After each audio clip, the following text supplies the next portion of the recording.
Well, thank you for being here. I appreciate it, and I appreciate Rio Grande Treatment Center, ATP, who's actually right over here, and thanks to Lawrence Medina, who's here. He was able to find the funds and find the people like me to be able to do a lecture series. So once a month, we're doing something on emotional healing. And so tonight we'll look at grief and loss and emotional healing from that loss, as well as how that connects into addiction world.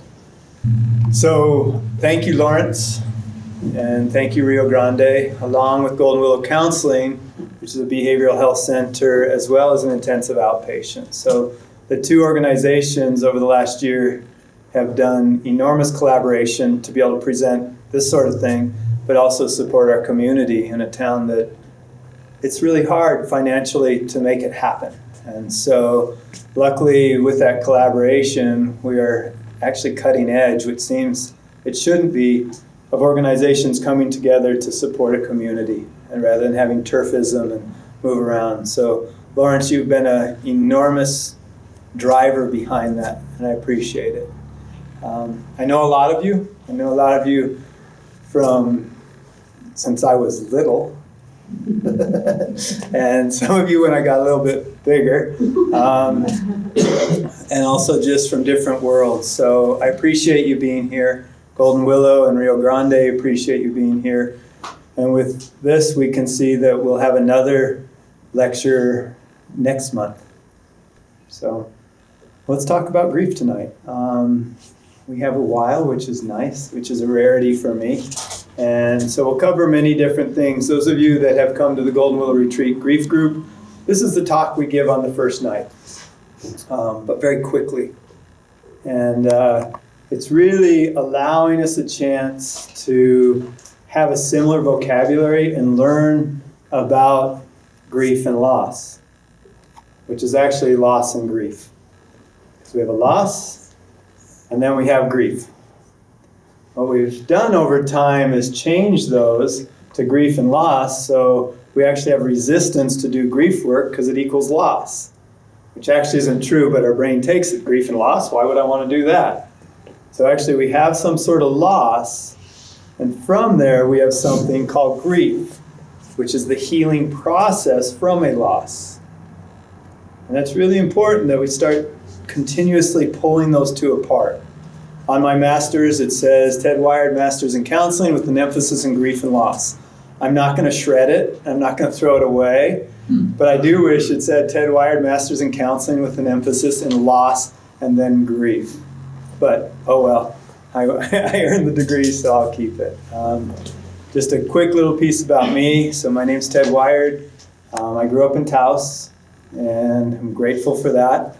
And from Taos, I went on to get my undergrad in elementary education, and where I became a teacher here in the Taos area for a few different schools. And then from there I went on to get my master's, as I just said, in counseling. I'm also an ordained minister. And then I went on to get my doctorate in leadership behaviors in the midst of change and loss. So at first I wanted to look at where we go from this way and how do we heal from loss up to the family. And then I realized we needed to really look at our organizations, because most of us spend more time in our organizations than we do at home, sorry to say. How do those leaders work with their providers, with their staff, so that then that can trickle back down, back to the family, which should be our core. So I kind of came this direction to find myself here today. I founded Golden Willow Retreat, which is an emotional healing sanctuary focused on grief and loss. And people come from all over the world and stay with us. And that's out in Arroyo Hondo. And the Golden Willow Retreat, then slowly we realized in our town we needed a behavioral health center, so we started Golden Willow Counseling.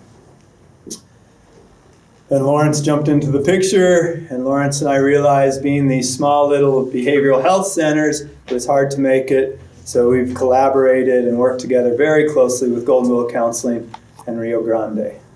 As I was telling Tim earlier tonight, our motto at Golden Willow Counseling is we are the small VW that stays in town rather than the big Cadillac that seems to leave all the time. And so from there, we've made sure we've been around to help and support our town, which is my passion. And I love this town. So tonight we're going to be talking on many pieces. And please feel free to jump in. I happen to have a lot of personal and clinical data caught up in this world, but also each one of you is the expert of you. And grief is very individualized. And yet there's certain themes that allow us to have an encompassing picture, but within that, each of you is the expert of you and how grief works for you. I'll apologize right at the beginning. I will say something that will trigger somebody in this room. I have no clue what it is. Because each of us in that, we come with our individualized triggers. And our part of our brain that does vocabulary is about that big. And the part that receives vocabulary is about that big. And yet we have this massive, wonderful computer up here that we're trying to talk about things that have no words. My mom, she had a very difficult time with loss of a child. And every year she would say, I don't like that you call that workshop the loss of a child. But my brother, her son, died in a shipwreck. His body was the only body found. And she knows exactly where Richard died, and she knows where Richard is today, up on Gold Hill. So for her, loss of a child was a trigger word. For someone else, death of a child is too shaky. So please know there's purity of intent. I'm glad you're here. And vocabulary, let's do our best to try not to have that get in the way. It's also, I think, kind of messing up our country right now. So as we're talking about these pieces, I hope that you can observe yourself and actually see what your body and what your system is doing as this information is here. Also, if you find after the talk or during the talk, you get stirred up and triggered in a way, please make sure that you are back in your body if you decide you need to leave. And you could check in with Lawrence or JD or Tim. And maybe you go you didn't know you were going to come all the way from Hawaii to have to do that. Just to make sure you're back in your body. We're going to talk about what the brain does. And actually how it can be very dangerous even to drive. So if you get triggered or something and need to go for a walk or just need a little break, please let us know you're okay. That's really important to me. After we get done tonight, if we find something that's been stirred up and you're not in a great place, just let us know. I'll stick around and go for a walk with you or do what's needed. I know there's other people in this room who will do the same. It's really important that we make sure that we take care of one another as we talk about something called loss that we may have suppressed or repressed so deeply, but it might pop up tonight. So I ask that of you. So if this is the airplane you thought you were getting on and you're ready to go for a travel, put on your seatbelts and let's take off. And with that, please remember, it's still about self-care. And so make sure you're taking care of yourself as we stir the cauldron, even if a lot of it is just academic or my story. It doesn't mean we're not sneaking in and stirring your own cauldron. If you happen to be in any type of recovery and something is triggered this evening, please let us know, because then we can support you that. This is no time that we'll put it this way. This is a time we want to support recovery and make sure that people are sound as they leave here. So can everyone agree with that? So tonight we're talking about emotional healing from a loss. And loss starts very early in our life. And we're going to talk about that as well. Like we already mentioned, loss has a lot of resistors. And one of them is that we've combined grief and loss together.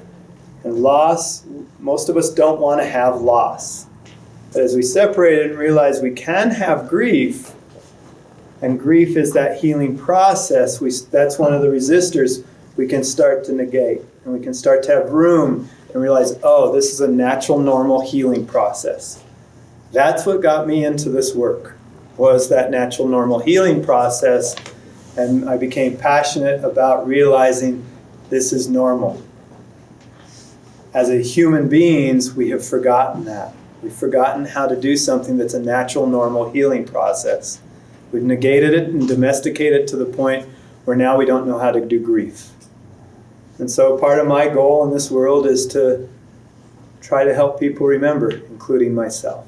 So when I walked into this world of grief and loss in a very short time period, a few decades ago now, in the 90s, first I almost died from something called cryptosporidiosis that now isn't that big of a deal, but back then was. And then soon after that, my brother died in a shipwreck. And soon after that, after my second daughter was born, my wife was diagnosed with sarcomatoid renal cell carcinoma, cancer. And so for 2 years, starting with a 1 and a 3-year-old, my wife Leslie started working with us and her cancer. After 2 years, she died of that. So I had almost died. Leslie and I had had a miscarriage, and she was diagnosed with cancer, and she died. And then I started as a single dad, kind of doing my best I could. I'd braid the girls' hair. They'd go to school, and the teachers would rebraid their hair. And but we kind of were making it through. And a couple years after that, they died in a car crash with my mother-in-law. And so I found myself shattered, destroyed, decimated, gone. Everything in any way I had defined myself was gone. This happened a couple weeks before school was supposed to start, and nothing against the school system. I was told, Ted, you can have 5 days bereavement leave. And they were actually doing me a favor. They were giving me 2 extra days. So of course I said, thank you very much, and left. Because there was no way I could sit with 9-year-olds and 10-year-olds as my 9 and 6-year-old had just died. So that was the start. And so from there I ended up all the way in Australia, actually, because all I wanted to do was die. All I wanted to do was go join my family. And so luckily there was this awesome man named Jean Maillet up at St. Bernard in the Ski Valley. And he said, Ted, you've got to get out of here. So he gave me $3,000 and the keys to his house in Maui. So I went to Maui, not as a holiday. And every day I'd walk down to that beach, look out, and just want to swim out and join my family. I'm so glad I didn't. From there I ended up in Australia, just bouncing around. Back then, and I don't know now, and I don't want to know now, credit cards, if you died, they were cleared. Well, with Leslie's cancer, we had 3 credit cards that had $50,000 credit limits. And since I planned to die anyways, no problem using them. So I also had a secondary loss called big credit cards once I chose to live. From Australia, I actually came back and ended up in a treatment center for drugs and alcohol, and I didn't do either. But when you show up at a drug and alcohol treatment center and knock on their door and say you want to come in, and they say, well, how many beers do you drink? And you say 2. They say a day? You go, no, in about a year. Well, how much hard liquor do you drink? Probably a shot. In a day? No, probably in 3 years. They go, you're minimizing and lying, come on in. And so they just figured I was just doing the minimizing and rationalizing. But actually, I had lost my drug of choice called my children. And even today, I would do anything for one more hit. And that is the definition of addiction, when I will override anything for that hit. So I had lost my dealer and my drug of choice. And I understood craving to the maximum. So those 28 days helped save my life. From there, I was having this issue with this thing called God. if God was real, then God must be evil. And if there is no God, then why am I so mad at God and praying to God for help? So from there I decided I better go to ministerial school because I needed to understand God. And so luckily ministerial school and working for the next 3 years to be ordained, I found a higher power that made sense to me. And also I started to understand how, for me, my higher power supports me and holds me as I walk through this thing called earth and life. And so I was able to go from a place of disconnect to connect. I also happened to meet my present wife, Marcella, there, so God shots come in many different ways. And I met her there. We started dating. And like a good Taos boy living in North Carolina, I became her landlord. And so then from there, we slowly got married. And one day she said, "Are you ever going to do that grief thing? You know, that grief thing you want to do?" Back in New Mexico. And so in 2 months, we had sold everything. We had $384 to our name. And we had a beige 1987 RV that we named Shotgun Shirley, because every time we put gas in her, she'd backfire 2 times and off we'd take again. And got all the way to Taos, luckily, and parked it at my parents' house, and that's where we started Golden Willow Retreat. Luckily, Golden Willow Retreat actually became a place out in Arroyo Hondo. I think they wouldn't like it if my RV was still parked at their house 20 years later. And now we have the sanctuary as well as the clinics in town. So, and then as I've already said, then I went on to get my master's and doctorate. The passion comes from, during those times, quite often I felt totally isolated. Definitely could have been in my own doing. Also, no idea where to reach out to, as well as no cognitive finger holds to help me realize this was natural and normal, and I wasn't crazy, sick, and alone. Then I went and worked at Betty Ford Center for a while, because Betty, she was still working at the time. We didn't call her Betty. But she really liked how I was seeing how I was correlating grief with addiction, and how both of those are a recovery process from loss. And so I got to work out there for a while, but as my Pueblo buddies always tell me, "Ted, why do you keep leaving? You always just come back." So I decided I better quit leaving, and so for the last 18 years, I've been here. So that's just a little disclosure on me and where and how this happened. So with that, let's talk about loss. So I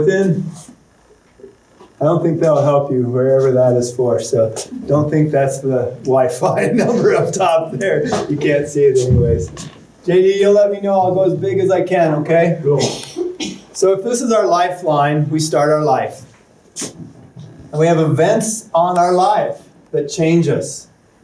Call them rite of passages or events on our life that change us. But each of these are actually losses. And we have many. And some we don't even realize, some we realize deeply. And they also can be happy.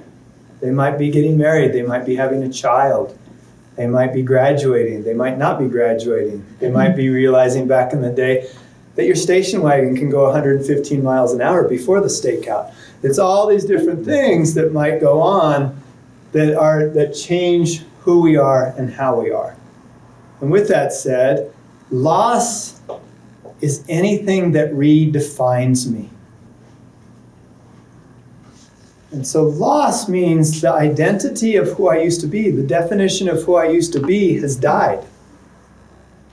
And grief is that process of redefining myself into the present, sometimes gleefully and sometimes reluctantly.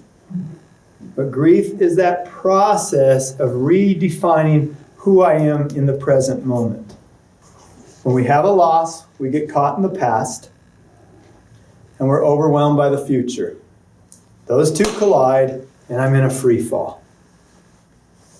So I say loss is any time the definition of who I am has changed. My foundation of my reality has been rocked, decimated, destroyed, been a little bit shaky, whatever it is, along with my illusion of safety, are gone. I am in loss. Grief is rebuilding that foundation in the present moment and rebuilding my feeling of safety. So with that said, we have these losses that happen. And then we have a present loss. And grief, not in the clinical use of this word, grief is narcissistic. It is all about me. And it's because I'm in a free fall. That foundation has come out from under me. And so I'm in a free fall. So as I'm in this free fall, I really don't care what CNN is saying right now. I really don't care that someone has locked the trash bins outside and I have to walk across the street to throw away my trash. All of that just doesn't matter. It's all about me because I'm trying to survive. And so this is all engulfing. And depending on the level of the impact, not the story, the impact on my psyche, it can feel like I am totally engulfed in mud and I'm breathing mud. And my system gets very panicky in that situation because it's all right here. Grief allows me to pull it to here where now I can be mindful and I can start to work with that loss rather than be caught in trauma. We'll talk about that a little more later. So in this moment, that's where I am. Emotionally, I regress to a very young age. My psyche wants to clean up anything from my past. So it kind of says, right on, here we go. And so I go all the way back, maybe even before birth, and my psyche starts to move up and look through all these rites of passages. It's doing an unconscious inventory. It's looking for anything that's had delayed grief, still a big wound that's sitting there and festering, trauma. It's trying to heal anything that feels similar. So my psyche does that. My brain also regresses to a very young age. My brain goes back to start to find anything in my past that helped me with a similar emotion. Which includes, so when I was 12 years old, my buddy's dad killed himself. And he was my role model, his dad. Okay, well, what did we do? Well, everyone was inside and they're all drinking and eating and stuff. So we stole a couple six-packs and went out to the car, drank the six-packs in the truck. It wasn't a car, it was a truck. And then puked all over the truck, okay? Well, my brain's going to even go, but you forgot that for a minute. You forgot about that emotion. So some things I have to override because my brain is going to go, this got me out of that emotion for a second. And hopefully, my brain can go, and what happened next? We got busted because we were all green when we came in. We had to clean the truck. We then had to clean all the acequias so we could have enough money to pay for the beer. And then we also had to fix the fence, probably because the fence needed fixing, but they told us because now we had to do our punishment. So maybe I don't want to do that. Maybe there's a different something. So our brain does that. As we start to heal, we move up. So it doesn't also mean we're stuck there. If I have certain traumas, I might get caught there. I've also found this is a very simple and complex way of explaining what happens with post-traumatic stress disorder, which is big in the news, and most people are starting to know about how we regress back to those different places. So we regress back, and then we start moving forward. The bummer is our society has gotten so fast, we're not given time to do this. When I have a loss, I actually have an amputation. A piece of me has been cut off. If I had a physical amputation, I would be gone. I'd get the surgery. I'd go into the recovery room. I'd probably have a big old male or female nurse who protects me and doesn't let too many people in at once and lets me recover. From there, from the recovery room, I would then go over to Taos Physical Therapy, and I would start learning how to work without a leg, and I'd slowly get a prosthesis, And even then, even after I got the prosthesis and everything, I might get irritated and have to have it readjusted once again. We're not given that in the emotional world. Such as the example, 5 days after the death of my 2 children. So these are the pieces that happen. So what happens in our world is the world continues. The bills continue to come in, different pieces still need to be taken care of, and all these different pieces. So now I'm getting really overwhelmed by that future piece. Grief is that connector to bring me to the present. The bummer is, I wish grief looked like that. Grief looks something like this. And also, since we've kind of forgotten, and grief, loss is so disenfranchised, and grief isn't recognized, it's also blocked here. So I believe most of us in the world as a collective, is mostly living in trauma because we're not doing grief work. And so we're caught in that piece. So, but we don't have to be. So as we meander back and forth and ebb and flow, we're slowly working our way more and more into our present situation. The goal is that slowly our losses become scars of wisdom. And those scars of wisdom I can now glean from to help me in whatever my present situation is. If these are gaping holes, when I do my emotional regression, I get caught in the quagmire and exasperate an old wound. So the goal is to really work on our losses, whenever they happen to be, so that we can use that wisdom in our present situation. And the cool thing is then I'm healing old stuff while I'm healing new stuff, and guess what? Then it's okay if the world's going really fast. So that's what we're trying to work with tonight and forever. When we do our grief groups at Golden Willow Retreat, we actually light a candle to start the group for everybody who came, for the strength and bravery for walking through those doors to do healing. The second candle we light is for everybody out there who can need some help in some way. May they find that help. So that candle goes to all of you. The first candle, that you had the strength and bravery to walk through those doors because somehow, some way, you decided there was some sort of loss or some reason to be here, and you were willing to hold your psyche and still make it when there was 5 billion reasons not to be here. The food over at Monte's tonight was so good. And Tim, we could have sat there and just eaten that Frito pie. And I could have even shown you a few other pieces of food there. And they have the best soft iced, and I could have just sat there. No, I got to come and be here. But in my psyche, it means I was having to say, Ted, you need this piece, and you're worth it to come and see what it's about.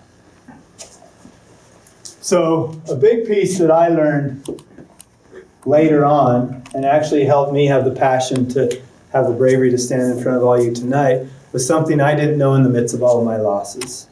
They've really, in the last, especially the last 10 years, have learned so much about the brain.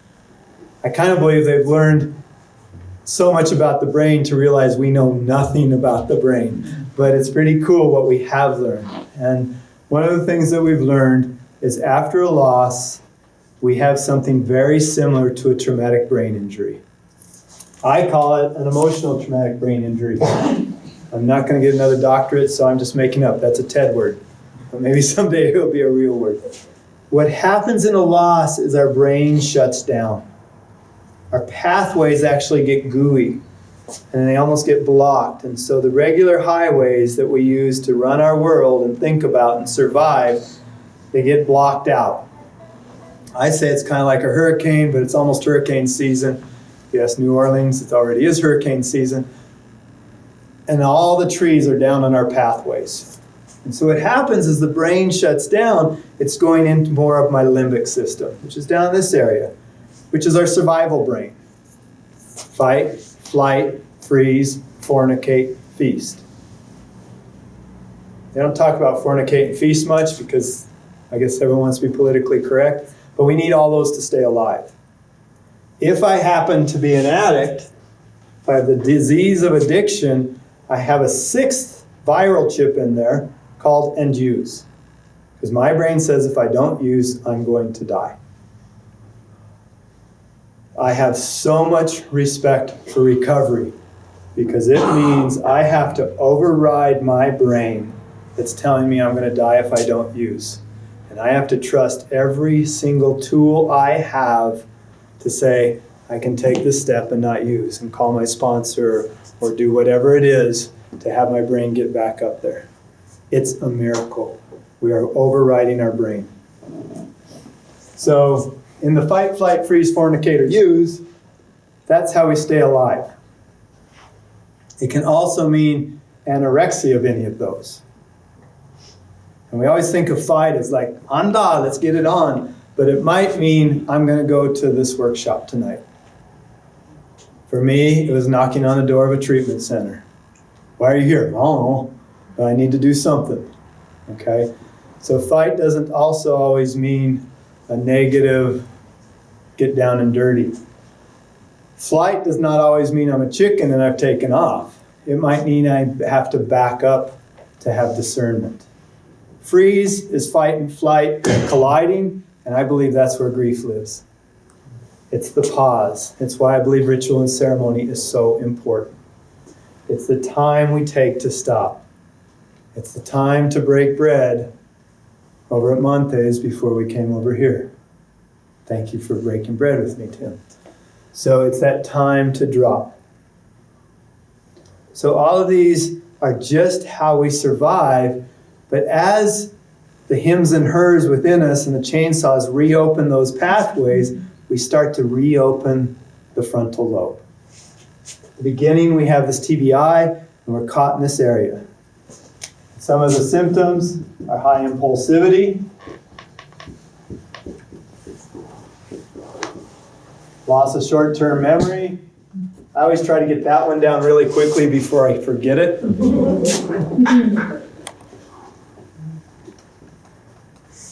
Hypersensitivity.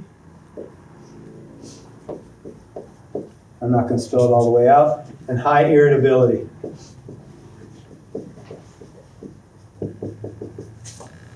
Because those keep me alive. What are you looking at? I am so raw that anything is there. So I need to be highly impulsive. Short-term memory doesn't matter because I'm thinking I'm dying. I'm hypersensitive because I've got all my radars out looking at everything. I'm even afraid of Ed Sandoval's painting over there. No offense to Ed. Because everything is stimuli that's scaring me. And I'm highly irritable because the skin I'm used to has come off. And I'm so raw. And so at the beginning, these are the symptoms within a TBI, traumatic brain injury, as well as an emotional TBI. The cool thing is with an emotional TBI, like a regular TBI, the worst is the beginning. And then we start to heal. With a regular TBI, somewhere in here we quit having as much healing room. We start to have wiggle room. Now that wiggle room can be huge. Jesse, you remember Ian. Okay, that wiggle room allowed someone, many of us know in this room, to actually now be a functional person in this town who helps out, has written a book, has a job, likes to talk a lot, but is functional. So this wiggle room I'm not taking lightly. And with the oxygenated chambers, more attention to diet, more of the holistic areas, having east and west meet for healing, all of those pieces is allowing that. Thanks for being here. I know you got to go. Thanks. And so with a regular TBI, we have that wiggle room. With an emotional TBI, we actually, if we do our conscious grief work, we can expand way past any level of emotional intelligence we've ever had. And I think it's partially because as our brain was shut down, guess what? We still had to survive. So like good Tauseños and Tauseñas, we learned the back roads. I wouldn't call Blueberry Hill a back road anymore, but back in the day it was. But we learned all the back roads. So while these regular highways are shut down, we learn other ways to go. So our brain is actually being pushed to be used more. Also with loss, we sit with amazing dichotomies. Like I said, I would do anything to hold my girls one more time. And yet I am so grateful to be talking here tonight. So we sit with these dichotomies that are unfathomable. There's no way we could sit with. And yet this brain allows us to connect those. Parts of my story are horrendous. And yet today I am so grateful to be alive. And because of my losses, I actually appreciate each breath that much more. And each person I get to come in contact with and see what this dance is going to be. And anybody that's trying to heal in any way, I'm so grateful I got to be in their presence. So in other words, grief allows us not to be confined and defined by our losses.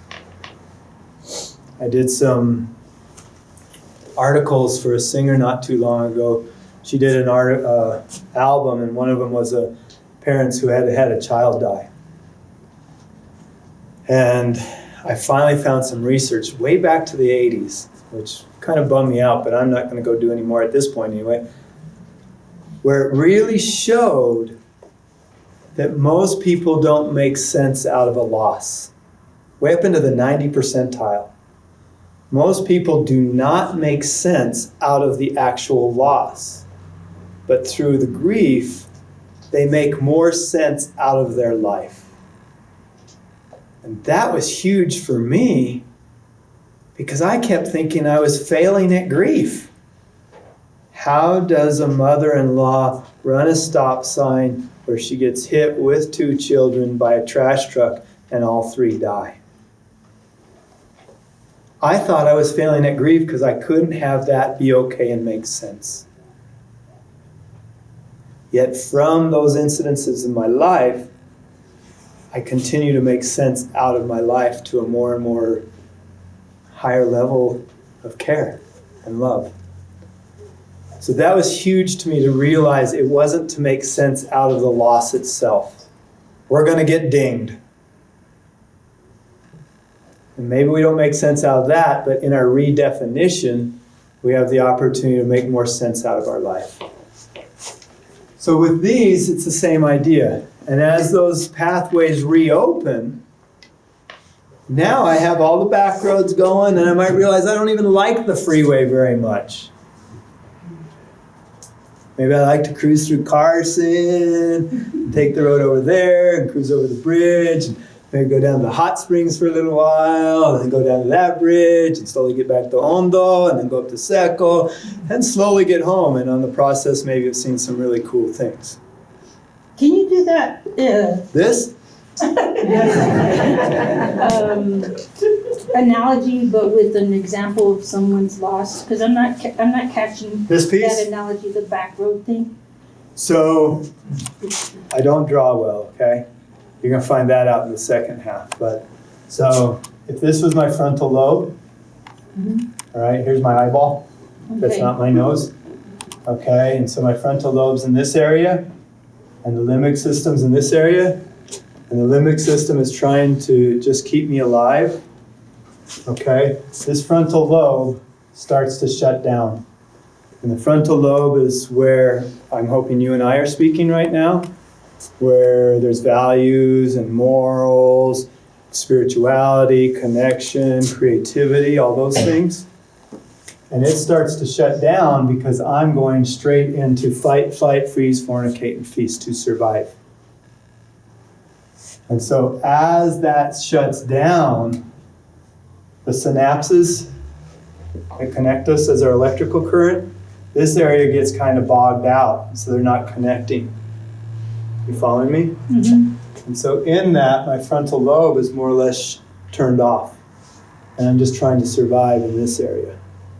So right after a loss, and we'll go into this even more afterwards, usually we're pretty foggy. And so those back roads you're driving through Are my survival. What is someone doing? Like their survival is to what? Sleep a lot, eat more ice cream? I don't understand what the To live. How So does maybe it sleep a lot. manifest, yeah. But I still have to get up and I have to eat. But I have high impulsivity, so I just grab the Big Mac because I don't really care. I still need to take care of Tim, but I'm really pissed at him. I don't even know I'm pissed at him, so now I'm pissed at me. So I'm trying to survive. And yet my frontal lobe is in a tug of war because it wants to work. And it's almost like these two don't speak the same language. And so right now I'm caught in that trauma, and the world is all about me, so I really don't care that you have a blizzard there, and I should have it. For the camera, she has a cup that says blizzard on it. So all of a sudden I even am angry at you because you have a blue cup. But then I'm mad at me because why am I angry? So there's a lot of confusion, and in that confusion I'm caught in this hypervigilance of my lower brain, which doesn't connect dots very well. It just survives the moment. Does that help? Yeah. And then see if when we talk in the second half about the boat, see if then that even it'll fine tune a little bit more. Over time, those pathways start to reopen up, and they become clear again, and the electrical current starts to move. But now, while I've been in the survival mode, I might find some of those ways actually work better. So maybe in my regular pathway, okay, we're going to eat in the car as we go over that talk, and we're not going to sit for a minute. And then I'm like, wow, it's kind of cool to like chillax for a second, keep my frontal lobe going rather than get over there and go, oh my God, all these people are here, they're going to be looking at me. Wow, it's so cool that everyone's here. So we start to work with more and more ways that our frontal lobe can be dominant over our limbic system. Okay. Does that help? Yeah. Cool. Thanks for that question. It's my favorite topic. So, and see if when we do the grief piece in the second half, if it even fine tunes a little bit more. Okay. So over time we start to open up. We had a woman many, many years ago, not from here, who came to Loss of a Child workshop out at Golden Willow Retreat. The first night, everyone sat down. She was sitting right, I'll never forget, she was sitting, if this was our place out at Golden Willow, she was sitting on my left, and I said, I appreciate everyone being here, and please know this weekend, not everything's going to be better this week, because grief is a lifetime process. She jumped out of her chair and started to come at me. High impulsivity, high anger. I thought she was going to take me down. She caught herself right about here. But it was the temper tantrum she needed. The next morning, she's sitting there eating her cereal, and she actually goes, these are different blueberries than you had yesterday. And those horses weren't out in the field yesterday. You guys are really good. No, we didn't change the blueberries, and we didn't put horses in at midnight. All of a sudden, she was starting to move out of this, starting to move more back into her frontal lobe, and noticing things like taste. Noticing things like the beautiful horses that were in the field. So her frontal lobe was starting to open up as it got jostled and almost taking me out. Then I had to do my trauma work. Does that help? Yes. Okay, cool. So as we do that, the whole work is start to open up those two parts of the brain. We need the limbic system. It keeps us alive. None of us would be here. And the limbic system is that fight, flight, Freeze, fornicate, feast, and use. So, good job. It took me a long time to memorize those. So yes, in other words, keep me alive. Keep our species going. There is a part of our brain that's what its job is. So I look at this chair, which already is safe. I look at this chair when I walk in, and my brain goes, can you eat me? Can I eat you? Can we make a baby? We don't like to think that way. And then it's like, wow, that looks like a pretty comfortable chair. I feel safe. Wow, maybe I'll use that chair tonight. I never sit down, and as Lisa knows, I always try to get 3,000 steps on my Fitbit during any talk, otherwise I haven't done a good job.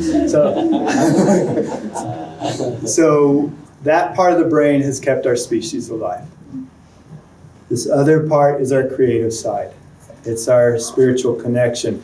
It's us being here, not tonight, feeling safe enough to talk about these things, to even shed tears, or to see what it means for me. So this is the amazing piece that human beings, well, most animals have, but ours happens to be big, which is good and gets us in trouble. So that's what the brain does. I wish I had known this, because I literally thought I was sick, I was crazy, and I was definitely alone. And I was actually a hindrance to the entire society, and I should leave. And I already wanted to leave and be with my family. Luckily I didn't, and I'm so grateful to be here today. But that's what I thought, rather than this is a natural, normal healing process. I took a good fall up on Williams the other day, so I have a good old scab right here. And then I was more careful going up to Wheeler's the next day. But you know what? I'm not sitting there going, look, I'm sick, crazy, and alone because my skin is looking different. This is the same thing. Instead, yes, Mama taught me right. Keep it clean, keep an eye on it, take the Band-Aid off so it doesn't grow bacteria, and all those different pieces. So that is what we need to get back to when we have emotional losses. Please remember, emotional losses might mean one thing to one person and another to another. Okay? And Lawrence can sit there and tell me, I'm making up his story, this happened, this happened, this happened, and this happened. I might be going, oh, that's awful! Well, those things might not have really even bothered him that bad. But his goldfish that died might have taken him down. And that foundation may have been shattered. And that might be the piece that he's falling through at the time. And what is everyone going to say? Just go get another goldfish. Just flush it down the toilet. We'll get into that more. So we don't know what each person's loss is going to be that takes them to these different places.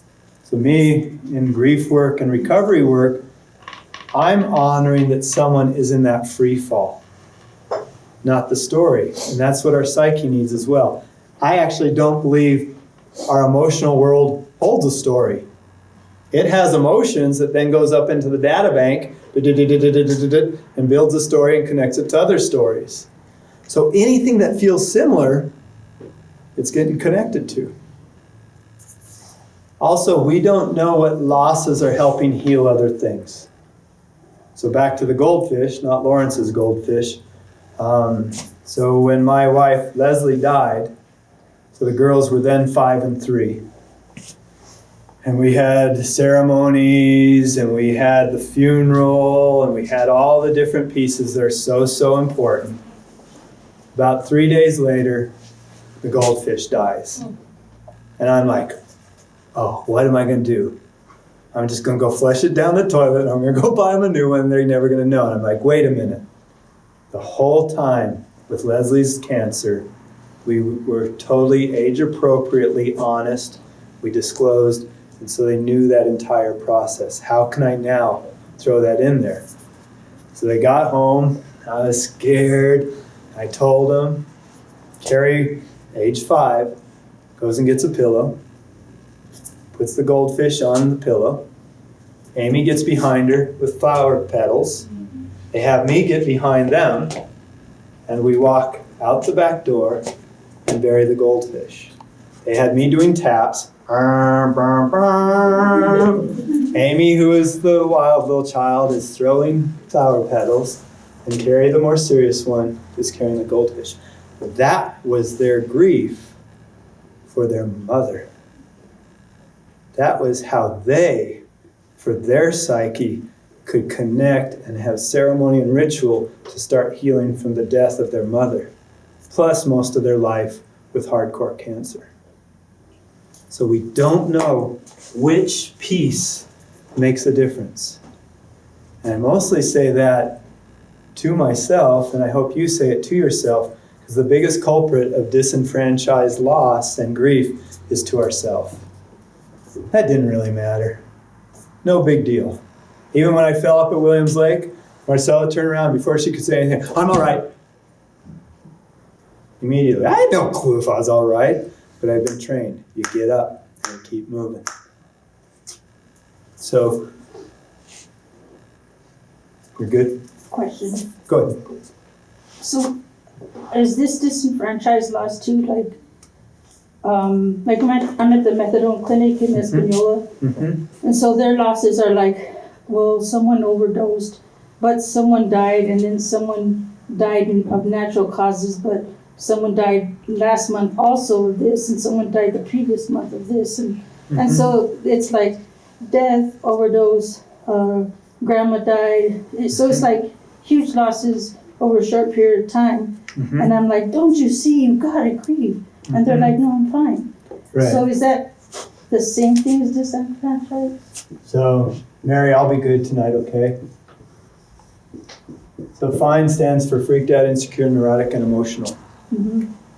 Okay? We also, if we live, I happen to work with many families in Hernandez. And within that community, that's the one I know in that area, we can normalize trauma. But it doesn't mean we've taken care of it. So we can normalize it to the point, because we have movement, we adapt and we normalize. And so I might be okay, or I might have compounded, complicated grief and trauma. And if I'm just pushing everything down in the trash compactor, what's going to happen sooner or later? It's going to fly out sideways. Okay, so you happen to mention that you're working, and it doesn't matter where, with methadone world. And so am I saying I'm fine and yet I'm having to medicate to be fine? And so we've normalized loss and trauma so deeply that it might mean I'm surviving this world, but it doesn't mean I don't have huge compounded, complicated grief and trauma, which probably means I'm living a lot of my life in my limbic system and not having the opportunity to reach my full potential. Cool? So do I just work on not judging them for knowing they're normal, basically? Yeah, well, someone willing to come up here? I promise I won't bite or hurt. It's Tim. You've come all the way from Hawaii. Give Tim a hand for coming all the way from Hawaii. He's in charge now. So here's my client. Okay, Tim is not my client, for the record. And what I want to do is be able to hold him as he leans into that loss. Okay? And so, because I don't want him to be a wrecking ball that goes flying through, because what happens with a wrecking ball? It comes flying through again. So I can be the supports and help him build supports so he leans here. And then that feels okay, so take a little step that way. And then he leans a little more and takes another step. And he's done this work. I can't do it for him, just like recovery and addiction. But I can help build those supports and see, hear, and value him, which I think is the true equation of recovery from most losses, as he leans into it. Whoop, too far, coming back. Whoop, this way. And then as he realigns himself, then he gets to be Tim, and Ted has to give the talk. So that's what we get to do as providers, is be able to help hold that space, to have enough safety. Because to get out of here, I have to have some level of safety. Because otherwise the saber-toothed tiger is going to munch me down. And so I need to build safety, and I can tell by your questions, they're going to see you care. And you're going to see, hear, and value them. And so then they get to bubble around in that piece and flirt with the idea and slowly have more time in that frontal lobe and start to realize I can do this differently. And now I need to look at this. Compounded, complicated grief I see as a huge pine sap ball. And so I try to work with any of it, and I just get stuck in this part. Oh, I got my foot loose, but then this foot. After a while, as I get it away from here, I can look at this piece and work on this piece. And now it's doable. because I'm only looking at that. And in that, from my brain, not my heart, I can start to have facts on my lifeline rather than emotional triggers that take me down. And that's how I move out of being confined and defined by my loss. And that's how we start to move compounded, complicated grief into losses that now we can work with. Cool? Lawrence? So she brings up a good, working in the substance abuse field where people just don't want to open up, they don't want to deal with it. And you've given great examples why, but as a provider, and how do you give them that opportunity to open up? And I know with Rio Grande, what we do with people in our program is that we sponsor a free grief and loss retreat for a day and a half to give them that opportunity in a safe place to let them open up, because a lot of the people in addiction and even in life that it's hard to ask for help or they weren't taught to deal with that. But I guess it's hard, how do you give them that opportunity to open up? Great question. So can't repeat that whole Lawrence question. Lawrence is asking, how do we help give an opportunity where there's so much resistance for emotional healing? I broke that down pretty well. Did I hear you correctly, Lawrence? Is there more? That's next month. So you're right. There's a piece within us, I believe, being domesticated into disenfranchised world. And they call it internal family systems. If I have this loss, I actually build what they call managers. And these little guys and gals are doing everything for me not to get near this loss. Because it hurts. So why would I get near it? And so, I don't have the money, I don't have the time, I'd rather go cruising, it's too hot, I'm mad at Luis Reyes, and so I don't want to go over to the Kit Carson boardroom, whatever it is. So these guys are doing everything so I don't get near that wound. Even self-medicating, drugs, alcohol. Well, those fit into the next category. Inside here, I call the fire people. They used to be called firemen, but I want to be politically correct. If anything gets past these managers, these guys are ready to really rock and roll to make sure nothing gets to the wound. So I relapse, I go use, I get in a big old fight, maybe I go make 6 babies. I do whatever to have something not get near that wound. What we need to do, no, I lost it, is we're not getting rid of these guys. They actually keep us alive. They're part of our limbic system. We tell them they get to take a little holiday, like the weekend at Rio Grande every month, or a grief group, or Golden Willow retreat, or therapy, or a spiritual care, where I can feel safe enough and tell these guys and gals that they get to go take a holiday. And then we get to reassign them. And in that time, I can see, hear, and value, cleanse that wound, put light on that wound, just like I needed to with my little owie on my knee, so it can become a scar. And now all that energy I was using to go elsewhere, now I can use to be of service in some way, whatever that means. But there's a piece of us that we have been so domesticated into disenfranchising ourselves. We don't deserve to have our wounds healed. Great question. And what happens when they come back from their holiday? When they come back from their holiday, that's this piece over here that we're going to get to. When they come back from the holiday, they get a raise. They don't have to work as hard, and they have a new job definition of how do I go make this world so awesome, and how do I be of service? And how do I help Chihuahuas get to Nevada that are stuck in Chimayo? Whatever it is, how I choose to be of service. So my wife, who's now retired, because she's quite the introvert, and actually her big thing is taking care of all the birds, the wild birds. So we go through 60 pounds of bird feed a week. But you talk about something wild. we actually now have birds coming to our porch to die. Oh. And so like when I go home tonight, I have to look on the front porch, and if there's a bird that's fluffed up a little bit, I know I gotta go through the side door. And in the morning they're dead, and she does Reiki on them and puts them on a post, and the hawk comes and takes them away. So you talk about being connected.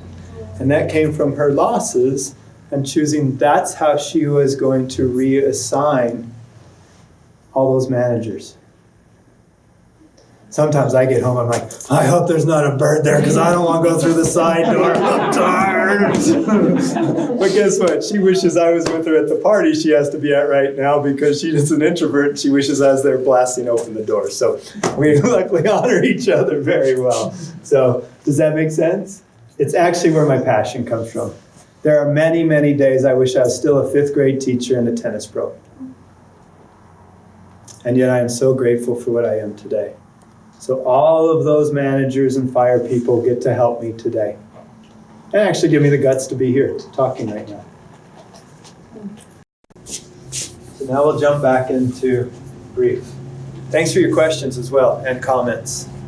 You guys rock. It's nice when you can feel people absorbing. So what our goal is to start to have those wounds become scars of wisdom that can help us in the future. Because we're going to have loss. We're definitely going to have loss. And the more conscious I am on my grief, the more I've already spent time in the weight room for whatever that next loss is. It doesn't mean I get to avoid it. So 4 weeks ago, actually right after we ended the weekend workshop at Rio Grande, my mom died. So we didn't have this talk, and we spread some time, and I also went up Wheelers because that's how I do my ceremony. We had the funeral, we had those other pieces. So even as the grief dude, doesn't mean I still don't have to do my emotional healing. The piece that I find so awesome, not that my mom died, is that when I do my emotional regression and my cognitive regression, I have so much trust in the grief process that I know this is not forever, that anguish is not forever. And I don't have to go use because I know it's not forever. And so I can start to allow my healing process, actually, this one, for full disclosure, has been very graceful. Doesn't mean it's not sad. Doesn't mean I don't miss my mom. Doesn't mean I don't have vicarious grief watching my stepfather hurt so heavily. All those things are there, but the trust in the grief process and working with grief means I'm sitting well with it. And guess what? Grief doesn't mean it doesn't still suck. Purpose of grief is not to forget, and the purpose of grief is not to not have it suck. It's always going to suck, and I don't have another word, that my kids aren't here physically. Why do you think, from your point of view, why do you think grief hurts? Grief itself or loss? Which one?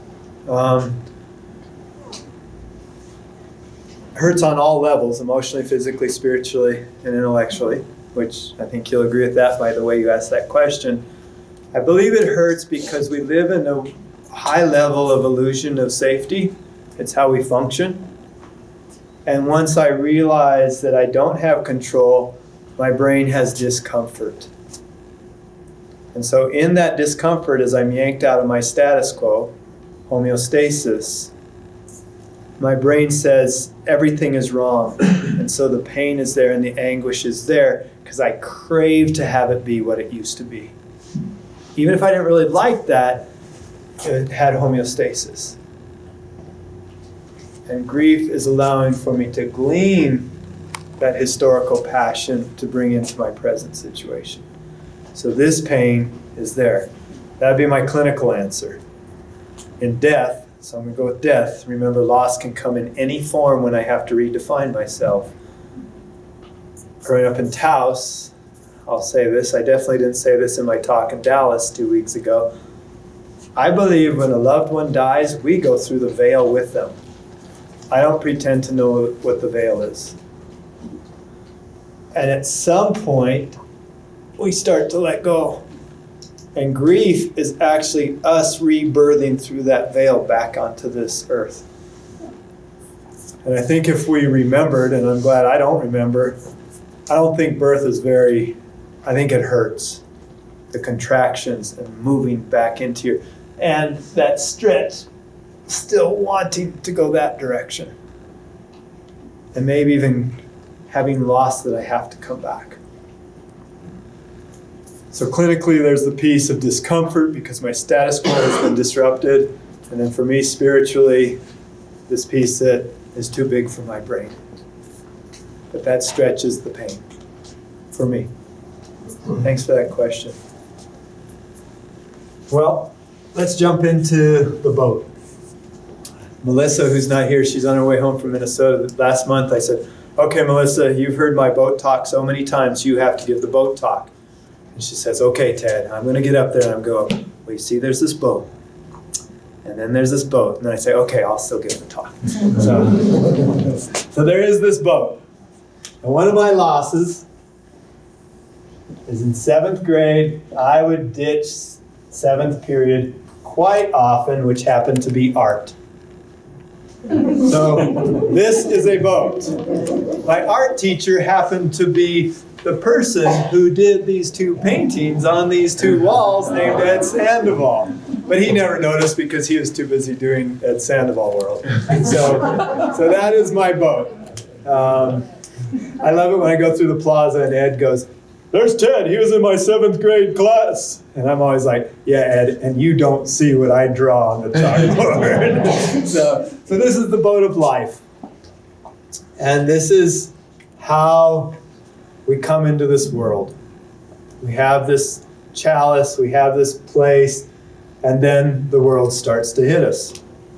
Now some people would probably say we even have barnacles on the bottom of the boat from past lives or genetic memory. Wherever you want to go with that, that's up to you. But we all seem to come in with a little something. A little bit of attitude or whatever it happens to be. Okay?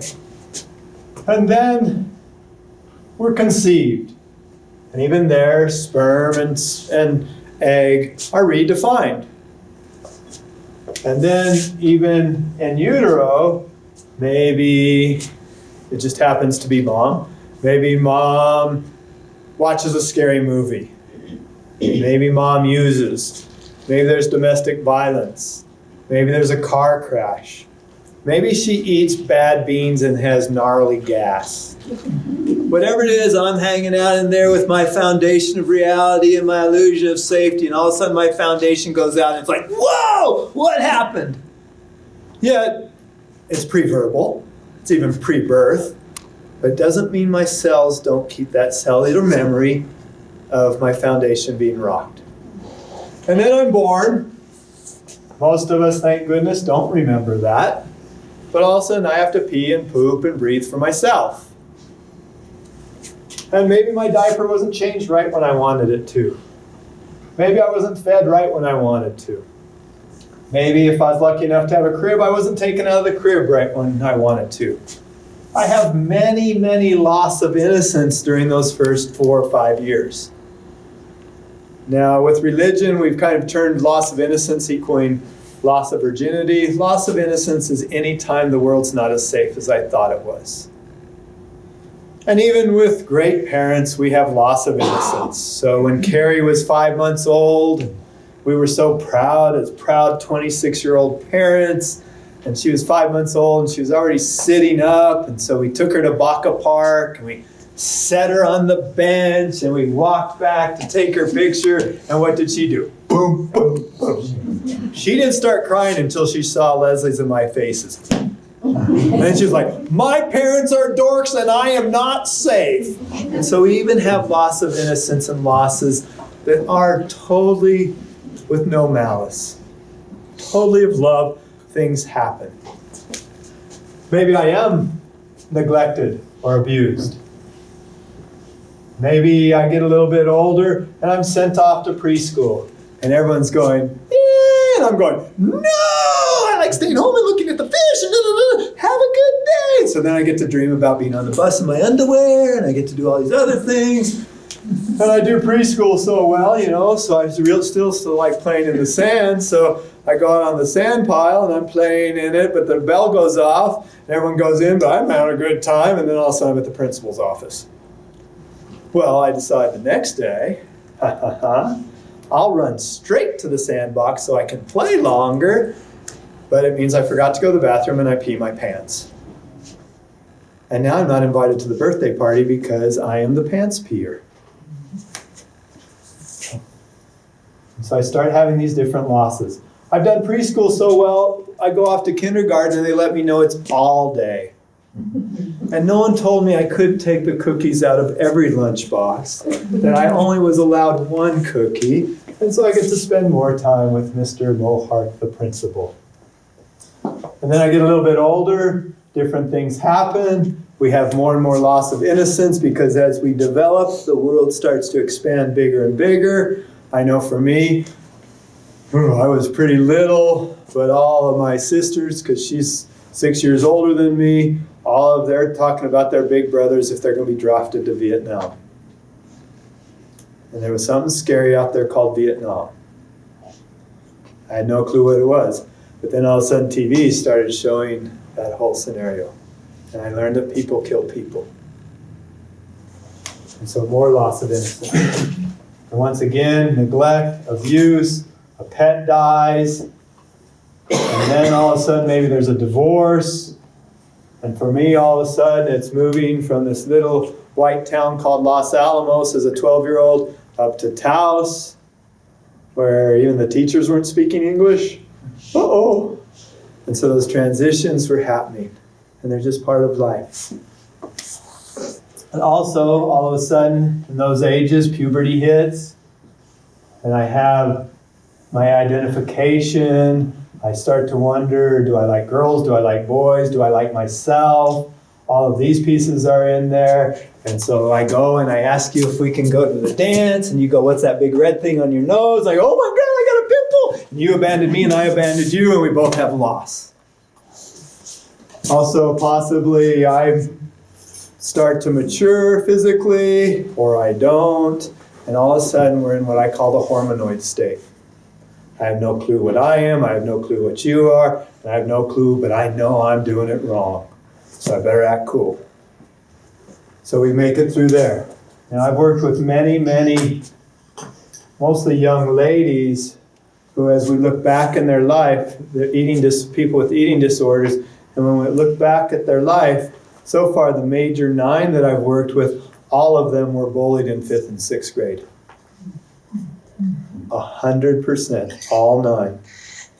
And now here they are sitting weighing 76 pounds, and heart's shutting down, and their pancreas is shutting down. And so these triggers get caught. And so it's huge, and they're not looked at. Luckily, we're becoming more and more, I hope, anyone in this room, I can say we are becoming more and more emotionally intelligent, so we're able to hold people. We're letting people be honored for who they are. We're letting them have their developmental process in a safe, gentle way. I'm hoping the whole world can do that someday. Maybe somewhere in here I do lose my virginity or I don't. Or I question God or I don't. I also learned, and it's been a big problem and reality in Taos, is I also learned I have the ability to kill myself. And so how do I work with that? And then in my real story of me, maybe I roll a car. Maybe I try drugs. Maybe I don't lose my virginity. Maybe I graduate. Maybe I don't graduate. But by the time I'm 18 or 19, the hull of my boat is full. And it doesn't matter how great or not great we are as parents. It's developmentally what we do. We just put it all in the hull of the boat.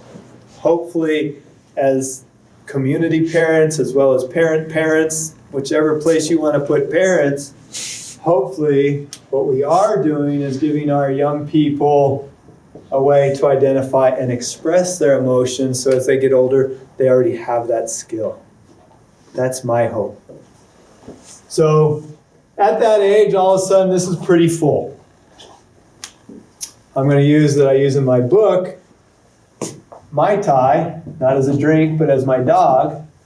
So all of a sudden, we can have a loss that goes down that hole in my boat, down the mast, into that hole in my boat, and tickles many, many files. So Mai Tai was my puppy dog that Leslie and I got when we were married at such an ancient age of 21 and 20. And because we knew we were so mature, what happened as good old Tauseños, we decided to get married. So we borrowed a car to go on our honeymoon because we didn't own a car. So we went up to the Conejos and we rented a little cabin that was $17 a night. And I was actually working for your husband. And so the construction crew, they gave us the $17 a night to go on this big old honeymoon. And we go up to this cabin and we lay down on the bed and the bed goes, whoop!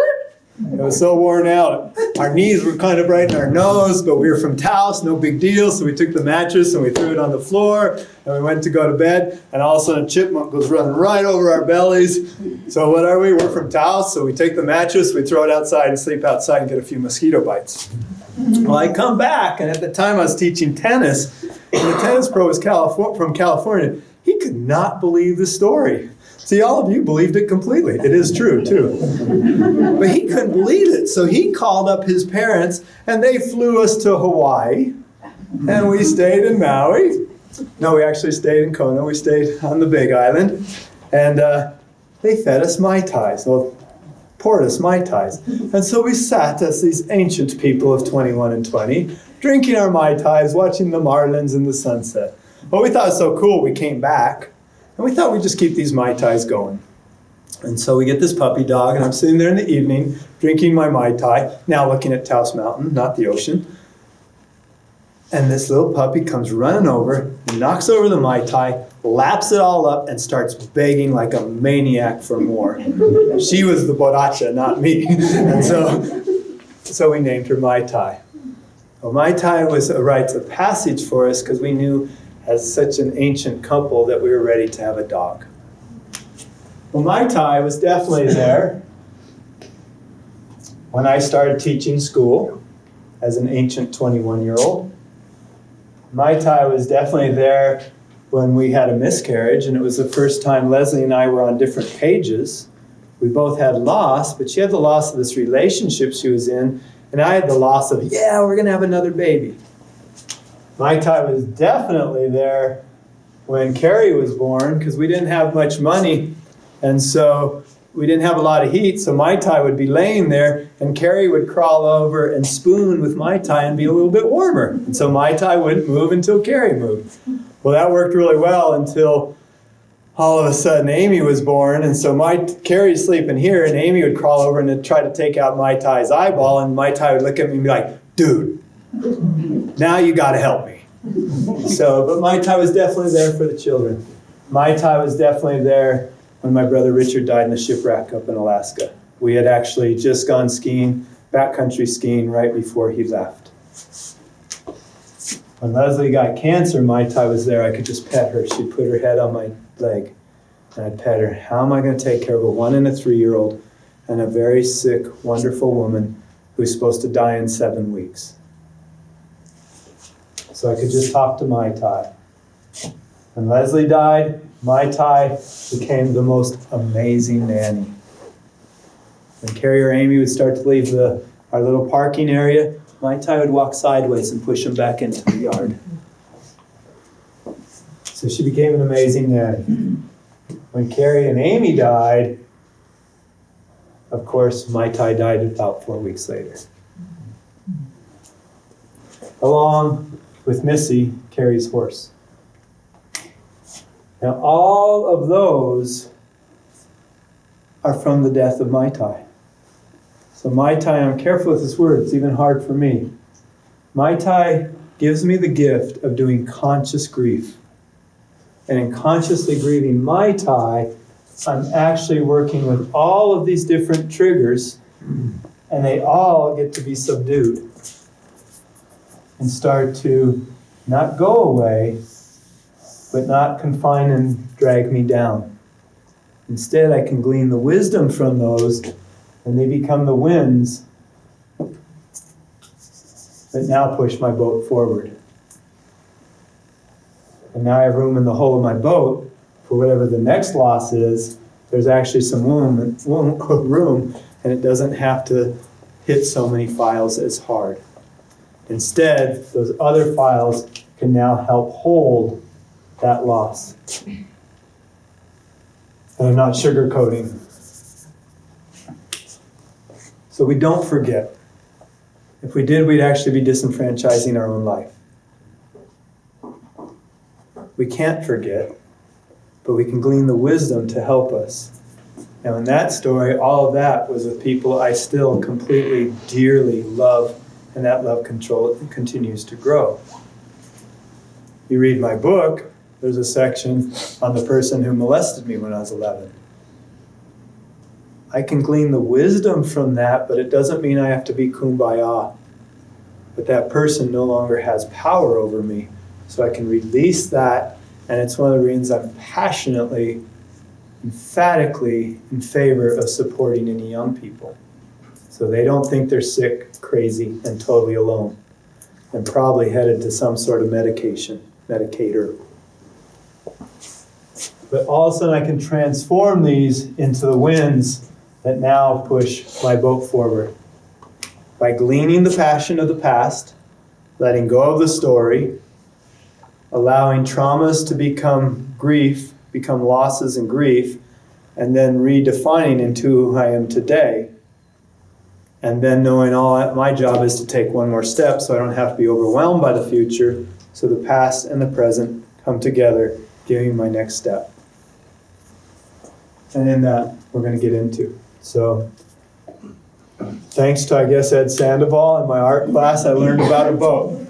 And that boat has saved my life over and over again, and I believe in it 100%.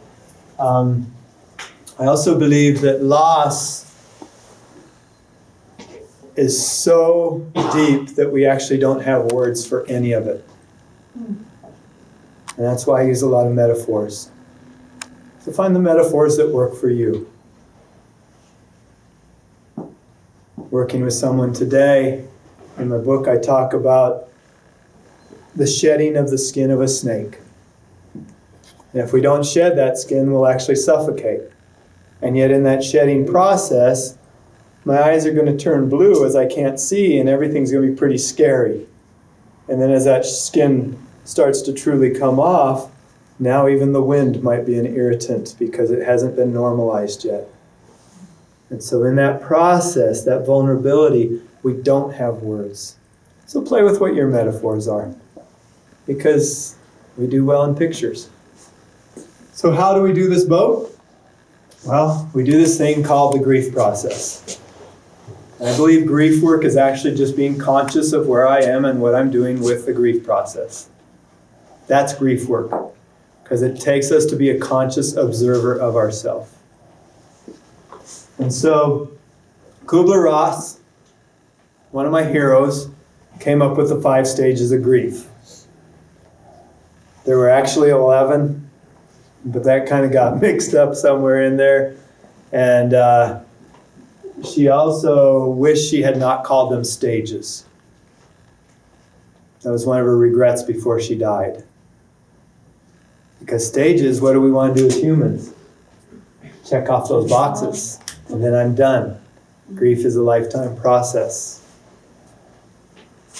Up on Wheeler Peak the other day, honoring my mom, I'm looking over at where Leslie's ashes are, over by Gold Hill.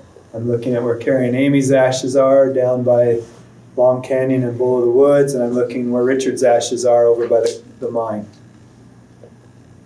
And I get to honor them, and I ask them to hold me as I honor Mom. So it's a lifetime process. We don't check off the boxes. She wished she'd call them phases. Her son Ken is a pretty cool dude. He's a photographer who honors his mom and does a lot of work. And he was over one day, and I'm like, okay, Ken, I want the juice because I'm with you, and so I want to be the cool dude. So if she regrets that she called them stages instead of phases, why was that? I thought I was going to get some like new little nugget. And Ken just looks at me and goes, because she didn't know much English. She knew German, so she didn't have a big vocabulary at that time. So, but she wished, because our brain immediately wants to categorize and check off those boxes. I like to see them as an omelet. And I know there's 7 up there, by the way. I am a Taos High graduate, but I'm very aware that there's 7 up there, not 5. I like to see them as an omelet. And so we take these, we break them up, we stir them into the bowl, and then we move into the hull of our boat, and we put all that in. So we put a little chorizo in, we put a little chili in, we put a little jalapeno in. Now we better mellow it out, so we better put some cheese in there, and whatever else, and we stir it all up, and we make our omelet. So I can be nibbling on any of these at any time. I might take a bite that has all of them, and I might bite right into that jalapeno and know exactly where I am. And this can be so diverse. They can be totally opposite situations. After the car crash, I got a call from my stepfather. My stepfather's a good man. He calls me up. I was coaching the Tigers in Albuquerque. And so they call me over. And my stepfather goes, Ted, this is no joke. There's been a horrendous crash. A trash truck has hit the car and has killed Rachel and Amy. And Carrie is in surgery right now, and it doesn't look good. This is not a joke. Well, Charlie's not a bad man. He's a good man. He's definitely not an evil man. That would be an evil thing as a joke. So I have acceptance. Now, acceptance can be a resistor word. Acceptance only means acknowledgement of a fact. It doesn't mean everything's chill and everything's cool and it's just the way it should be. It just means I have the acknowledgement of a fact. So I have acknowledgement of a fact. And yet, like we were talking about earlier, and yet I'm in a fugue state of complete denial. I'm looking out the window, it's this direction, but I'll pretend it's this direction because that's still totally in my amygdala, 100%. And it's, Quinn better not get in a fight on court 6. Spencer, if he's going to be late and he gets a point penalty, I am going to make him run up Italiano's Canyon. Zach needs to win that match because Aaron will win that one. So if those 2 win, then it'll be okay that old Ben just doesn't quite win. I'm completely coaching. So I am in complete denial and complete acceptance. And over time, those 2 start to come back to here. I honor those boys. They helped me a lot over that week. So that's how far these can be apart.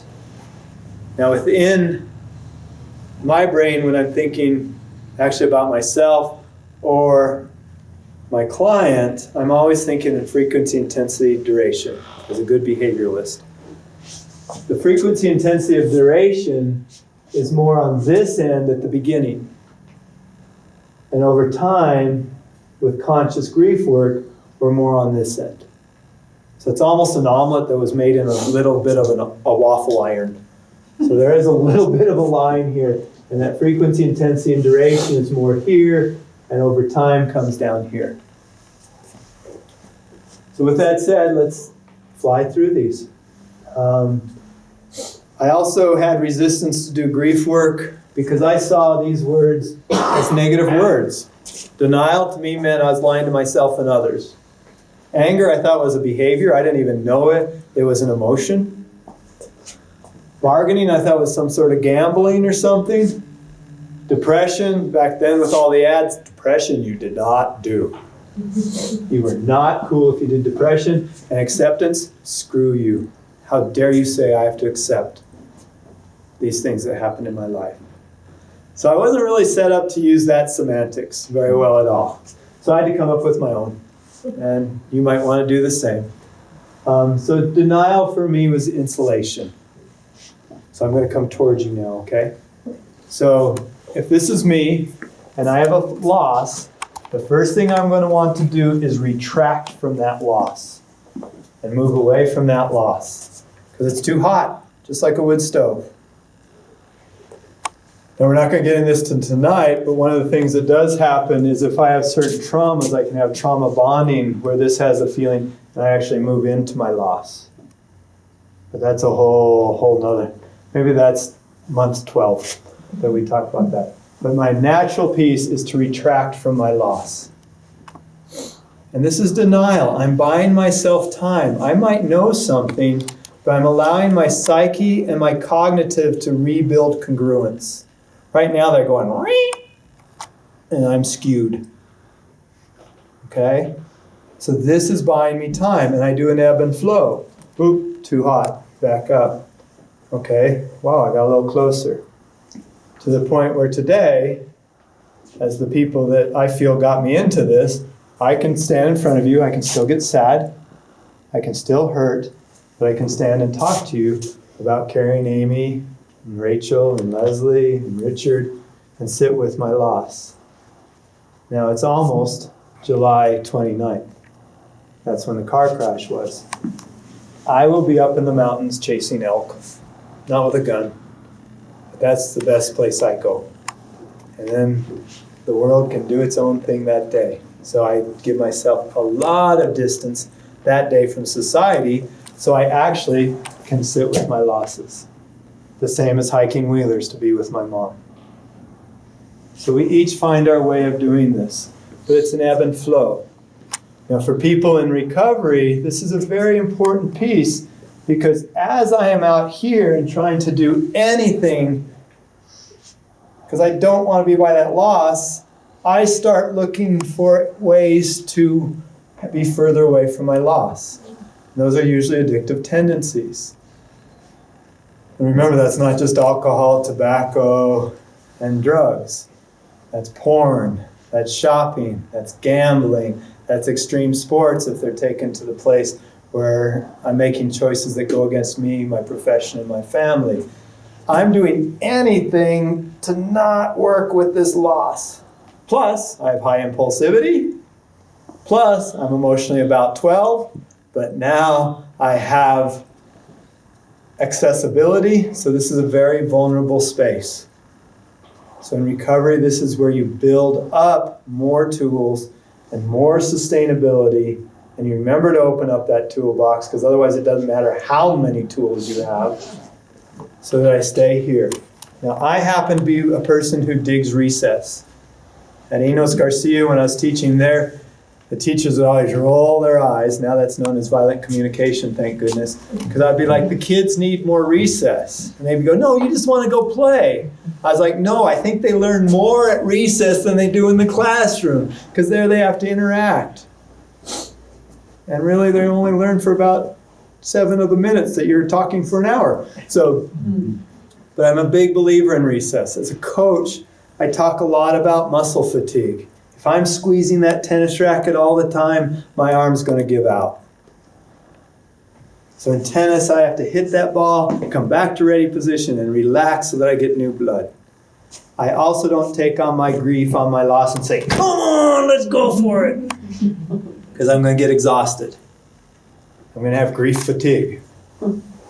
So I find safe recesses. Maybe I come to this. Watch Ted be silly for a little while. Maybe I go dancing in a safe place. Maybe I have a barbecue with healthy friends. Larry and I give each other a lot of smack during the week in a very loving way because we have jobs that we try to hold and help a lot of people. So we can just be like, get a little crazy for a minute. We have that recess. And then I get to come back and do the ebb and flow. So denial is buying me that time. Anger is only a protest. We don't get to control our emotions. We get to, on good days, control our behaviors from emotions. When there's emotional escalation, there's cognitive de-escalation. In other words, the frontal lobe starts to shut down. So if I'm aware of my emotions, then I can respond better than if I'm just reacting because I don't know what my emotions are doing. So anger is only an emotion. And so I get to have a protest. And that just means this sucks and it's not what I wanted, it's not on the movie I was making. And actually that's so important because this piece I'm doing is actually the somatic release, so I'm not locking that trauma in. So it can actually be grief. Okay?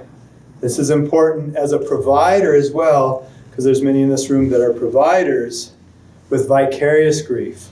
I might be sitting with somebody's loss and working with them out here, but I might be absorbing some. So I also need to make sure I'm letting that out of my system and say, oh, I'm the professional, as I sit here and lock it in and become unhealthy. So we have to have that release. We are taught not to do a somatic release very young.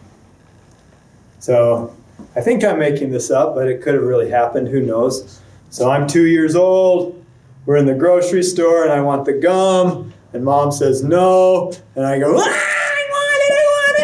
I roll all over the floor, the nightmare that every parent gets to have, and she goes, cut it out or you're going to get a SWAT or be put in the car. And so I go, whoop. And right from there I start to learn to lock in loss. Now, if I was the enlightened child, I would look up at my mother and I would say, Mom, I am doing my somatic release so we don't have to do therapy together when I'm 40. But I'm not that enlightened child. So I probably ended up in the car. But actually, we are domesticated out of doing what is natural, of releasing. And even today, if I'm at an intersection and there's a trash truck here and I'm at a stoplight, especially if I happen to be on the north side of town, I get through that light, I pull over, and I release. Because I don't want to be locking anything in that maybe I don't even know is there. It doesn't matter, this time I'm late for work. I'm going to be late for the radio show. No, I still stop where the crosses are, and I pick up trash, I get to be a good dad, clean up the spot, and then go on to the radio show. So I find those ways of releasing. That's why at Golden Willow we have the Capilla de las Angelitas, the Chapel of the Little Angels, which is open, and we have candles there, so maybe someone comes and what they do is they take that candle and they put it on the altar and they light the candle. But they had movement. So they're stopping that cellular memory from just locking in. So anger is just that. I happen to believe that it's almost as if our soul is yanked right out of our body and we have this void. And that's what we crave, is to fill this spot. And when we're yanked out of our body's sitting there, and then it gets jolted. And it kind of gets jump-started with anger from irritation. And all of a sudden it's like, oh, I'm still here. I got to pee, I got to poop, I got to breathe, I got to do these things. And so the body's there. And this part's a little tousy, but I believe in it. It's almost as if the soul then goes, oh, there you are, and starts to reconnect with that body. And then I get to grieve I'm not who I used to be. So the somatic piece is really, really important. If I'm in recovery, one of my somatic, where my brain's going to go, is my somatic release is, and so I have to work to not have that be the connection. I try to break that connection, and so my somatic release is go wrestling, go for a jog, call on a phone rather than put the phone in my mouth, whatever that happens to be. And so this is a really important piece. So anger is not bad. Anger that turns into rage, my frontal lobe starts to shut down, which leads to violence. Please remember, violence includes silence to self, as well as others and things, physically, emotionally, spiritually, but it's also attacking myself as violent behavior. So anger has its place, and it's a protest. This isn't what I wanted. Somewhere in there, and remember, I have to speak linearly because I haven't learned how to speak holographically yet. Otherwise, we'd have a huge stadium here. So please remember, you guys are staying in the soup or the omelet. Bargaining is a cognitive construct. My brain wants to have things make sense. It wants to categorize and allow me to feel safe. and rebuild a homeostasis. So it is the shoulda, coulda, wouldas. If I had only done this, if I could have only done that, if I had done that, if they would have done this, if those would have done that, if we hadn't fought with Castro in Cuba, we would have already cured cancer. Da, da, da, da. It's all these different pieces. Okay? It's actually my last fight to try to think I can change the story back to the way it used to be. My fight for control. And so it's as if I'm the producer of a movie or a director of a movie. This is my loss. I don't like my loss. You're not my loss. I don't like my loss, so I say, cut, I don't like this movie. Let's put this in there. Ouch, cut, let's put this in there. Cut, ouch, let's put this in there. Cut. And really what I'm doing is I'm chiseling at denial, because no matter what I put in here, I still have my loss. In that process, though, I'll be chiseling at denial, but I'm also gleaning wisdom for the future if I do this consciously. Because maybe there are some things I can change. The reason I'm talking tonight is I went to a treatment center for drugs and alcohol because they thought I was lying. So Golden Willow Retreat started because I felt there should be a place that you could show up and say, I'm sad.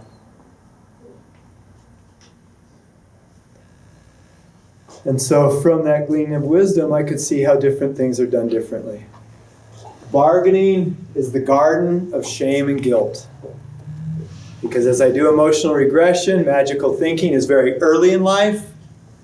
Magical thinking, when there's something not making sense, it must be my fault. Shame, S-H-A-M-E, should have already mastered everything. Well, we haven't, sorry. Otherwise we probably wouldn't be here. But I start thinking that it must all be my fault. That's where we need supports. Not someone that says, no, that's not true, but is willing to hear this piece. What's a father's one job in my mind? It's to take care of his children. I failed. I killed my children. So all of a sudden, not having that process and not being able to tell anyone actually allows it to just fester. Today I don't believe that. But there was a place in me that did for a while. Which then my psyche is going to manifest ways of having a self-imposed jail. So this is a really precarious time period. And bargaining is going to happen. So we find people that we can just talk to. If I was going into that place right now, I'd definitely go for a talk and a walk with JD. I'd say, dude, I just need to put some stuff out there and I don't want you to say a word. And you say, okay, bro. But I'm going to have more steps than you by the end. So I'm going to take smaller steps and just listen. So we need that seen, heard, and valued place to have this stuff just rock, tumble around. And then as my frontal lobe starts to come back on, then I don't have to devour myself or cower to someone else. So bargaining is huge. In that exhaustion at some point, we start to move into depression. I'm going to just scoot back up for a minute because we spend a lot of time in here. And I actually believe in society today, we think that's our grief process. That doesn't work. So not in a political statement. Is it okay with this group if I use 9/11 as the example? Is that cool with everyone in the room? Okay, so 9/11, before 9/11, we think our world's perfect. U.S. cannot be taken down in any way. We're the smartest, we're the richest, nothing ever can happen. And so we're all safe, kumbaya. All of a sudden 9/11 happens, our denial is shattered, we get angry, let's go attack them. Congress votes unanimously, let's go get them. And all of a sudden we're over there and it's taking a little longer than we thought and things aren't going quite as well and people are dying and were there really weapons of mass destruction? And maybe it really is because Kennedy was hanging out with Marilyn Monroe. And maybe it was because of Nixon, and maybe it was because of this. And so we start to bargain, and we start coming up with all these different ideas, and and it gets louder and louder and louder and louder and louder and louder and louder until we talk about Ben Affleck and Jennifer Lopez, and is her butt too big, and that's why Ben's not going to marry her. And so we pop right back into denial. And that's how we've been taught the grief process works. I can back that up. We have the news. And then we have a depression ad, antidepressant ad, until the patents ran out. And now they're Viagra and a 4-hour erection. Back then, we had antidepressant ad, and then we had entertainment tonight. And what's one of our biggest teachers in our society? The television. And our psyche is absorbing. That's how we do grief. So in that's natural and normal, but we get to move from there. And so somewhere in this exhaustion, we move to depression. Depression is not a bad word. In a loss, it's situational depression that, of course, can turn into clinical depression. Clinical depression isn't a bad word either. It just means somehow the system is not getting the right kind of gasoline and supports. Things are getting a little cloggy.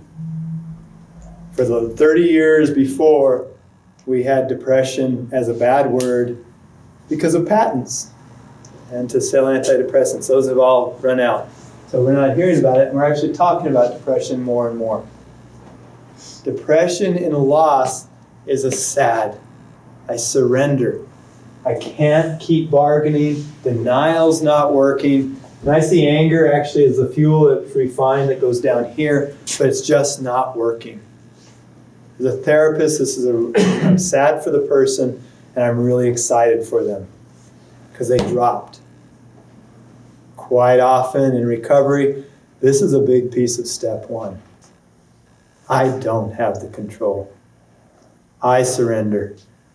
There's got to be something bigger out there that can help me. So in that, it's the elevator to acceptance. Please remember, and if you talk to someone out there, acceptance is the acknowledgement of a fact. Nothing else. Doesn't mean it's great, it doesn't mean anything. I'm claiming this fact. I believe we have to claim that we've had loss in order to empower ourselves to start to heal. Otherwise, we just sit above it, ice skating above it. Everything's cool, everything's fine, everything's fine, everything's cool, everything's fine. And that doesn't really hold up. So I claim that I have loss, which empowers me to continue to heal. So those were the 5. And part of the reason they were the 5 is Kubler-Ross did a lot of work on death and dying.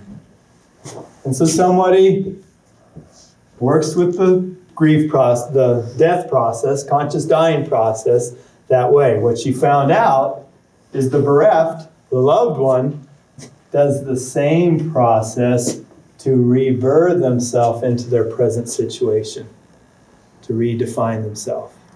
So we both die. And I don't get to know at this point in my life what happens this direction, but I do get to know that if I do my rebirthing process called grief, I can be more present today. So that worked for me, made sense, but I felt something was missing. A lot was missing. I couldn't figure it out, and just like the way I draw my boat, I'm so creative, I couldn't figure it out, I couldn't think of a word, so I called it the unknown because I didn't know what it was. The unknown, I don't believe we can force. The unknown is forgiveness, love, healing, grace, all these different pieces. The unknown, I don't believe we can say, you have to forgive. I know if someone goes, Ted, you have to forgive, my middle fingers are coming up. Which includes within myself. I say, I have to forgive. My internal fingers are coming up. I believe these pieces come due to doing the grief process. Today, 99.99% of the time, I have complete forgiveness for my mother-in-law who ran a stop sign that killed her and my children. Now that's today. At the beginning, she was a horrendous murderer who killed my children and didn't even have the guts to stick around to feel his pain. But by doing my grief work, she's an amazing person who made a horrendous mistake. Now I leave that little 0.001, and it hasn't happened, I don't even remember when, but I leave that there because someday there's going to be some cellular memory that needs to have a little pooty party. And it needs to bubble up. And so I still have permission, because it's lifetime work, to maybe go through that intersection or wherever I happen to be and have something come up. Lately I've been doing a lot of the baptisms for my daughter's children. My daughter's friends' children, there we go. As well as doing weddings for my daughter's friends. And I'm so grateful and it's so humbling. And there's another 0.0001 that's like, where are my daughters? And so we walk with those. So the unknown is that piece that I don't think we get to know. In Lakota way, it's the seventh direction of the unknown. It's where we let go of control. It's where spirituality lives, connection, self-realization. In there also is relocation. And that's how do I take this concrete piece and move it to the abstract, the physical to the metaphysical. Usually after a loss, my first relation is anguish. If I let go of anguish, I might not have anything at all. But over time, just like when I was taking Tim, we lean into that. And all of a sudden, wow. And that's where someone says the love continues to grow. It does, as we start to not be confined and defined to our loss, but open up to the potential and of a new type of relationship. Doesn't mean it doesn't still suck. I'll do anything to hold my girls physically again. And yet my love for them continues to grow, and my relationship with them continues to change. I had the best compliment, I believe, in forever about a year ago when someone nonchalantly came in. She had been coming to grief group off and on for about 17 years, and she came in and she goes, "Ted, it is so cool, because every time I come, I get to hear how your relationship has grown with your girls." And I don't say that piece in grief group. And that showed me what I was saying was even showing. And so that love grows, and they help me. And even if I didn't have a spiritual belief, even if I was an atheist, which actually I think can be very spiritual, it's not me, but it could be very spiritual, I can still have them be part of my life. They can live on through me by the lessons they teach me. Amy was a celebrator of life. I'm all grumpy one day as either Leslie was sick or she had just died and we're in the grocery store and she's in the cart because of course she never wanted to walk. She always wanted to ride anywhere. And she goes, Dad, stop. I go, what? She goes, Dad, stop for a minute and just feel the sugar.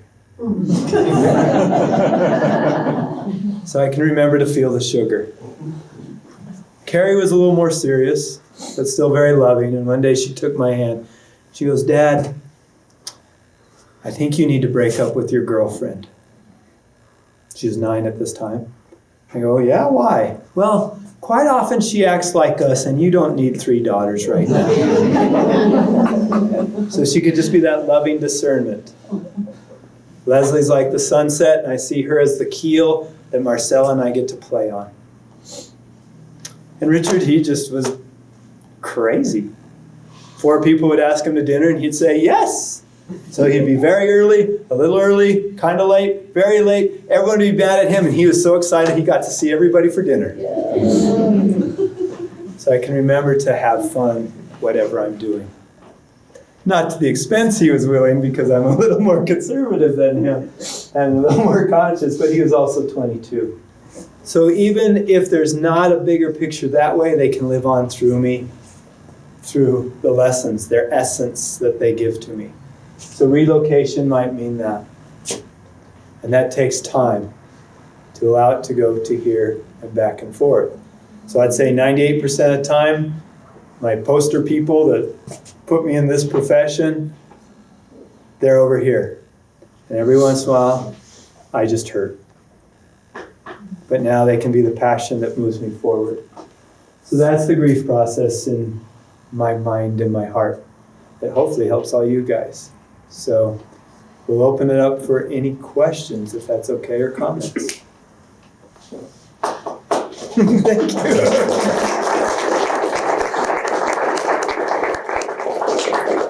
Anything? There doesn't have to be. No one's in a hot seat. I don't want to put you all into your limbic system right before you leave the room. But thank you. Thank you. My cards are up there, not that I'm promoting, I'm plenty busy. But if you have questions, also if you have a question that you're willing to have be in the newspaper, put that. Otherwise it won't be in the newspaper. You have to say, I am giving permission for this piece. And somehow I turn your question into a 550-word answer in the newspaper if you think it might help a lot of people. And you also don't have to use your name in that. But come up with I get some fun names. Don't write a 550-word question though. That only leaves me 75 words to answer. So, but also these groups are happening. And so you can look on Golden Willow Retreat, Golden Willow Counseling, on the Facebook pages, as well as Rio Grande. There's a lot of Rio Grande staff here. Thank you guys. I know you've had a long, long day. Actually, everyone has. And we have the weekend piece coming up. And please, the reason we do this is actually to be of service and do that relocation piece, because that's our 12th step. So, but thank you all. Enjoy your evening. Let me know if you need anything. Take care.